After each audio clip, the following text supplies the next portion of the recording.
So, ngayon naman po, ang gagawin po natin is the regular hexagon. We are done with the regular pentagon sa ating pong previous video. So, now we are going to construct our regular hexagon. So, yung measure po ng ating gagawin sa regular hexagon is 60 degrees. So, from this center here, lalagay po natin yung center ng, or gitna ng protractor. And then, this line segment or this radius here, i-align po natin dito sa line na to. So, like this. And then, after that, we are going to find for the 60 degrees. So, ito po yung 60 degrees. And then, after that, i-connect po natin siya. Gaya po ng ginawa natin sa pentagon. Ayan. And then, continue lang po natin hanggang sa makabuo po tayo ng hexagon. So, let's watch the video. 60. Connect. Dito po sa ating center. You can also use ruler in making the radius here. Ako, ginamit ko na lang po is yung protractor. And then, this one. Another 60.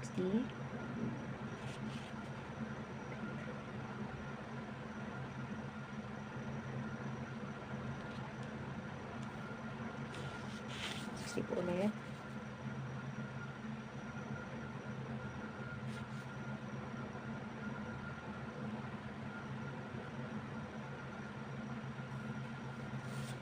Ayan, another 60.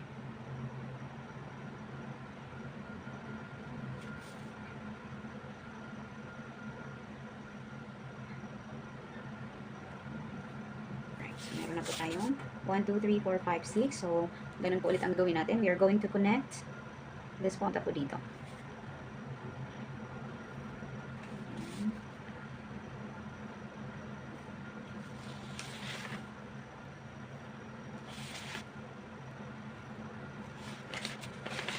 Meron po sanang technique dito, mas mabilis. Pero, syempre, ang ituturo ko po ay yung nakafollow po tayo sa sinasabi ng ang nandun sa lesson exemplar.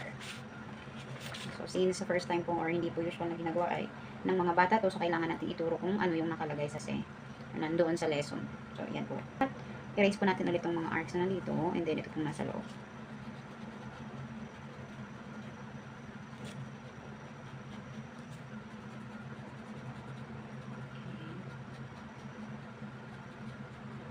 Ayan. So, ayusin nyo na lang po siya ng erase. And then, yung nasa loob po, erase din po natin siya. Medyo ano na po ang video kasi nag-i-erase po ako. Pasensya na po agad. Then, after that is, we are going to measure yung mga interior angles po ng ating hexagon. So, we are going to check if the interior angle of this hexagon is 120. So, let us check. So, since marunong na po kayong mag-measure ng angle, so, ganito lang po ang gagawin natin. Then, we have here 120. So, this angle here is 120. Let's check the other angle. 9, okay. We also have 120 degrees. So, lahat po ng angles na to na nandito ay 100 degrees. Let us check the sides kung parehas po sila ng measure. So, let's check in centimeters. So, we have here inches pa na yan. So, let's use the centimeters. So, we have here 2.5.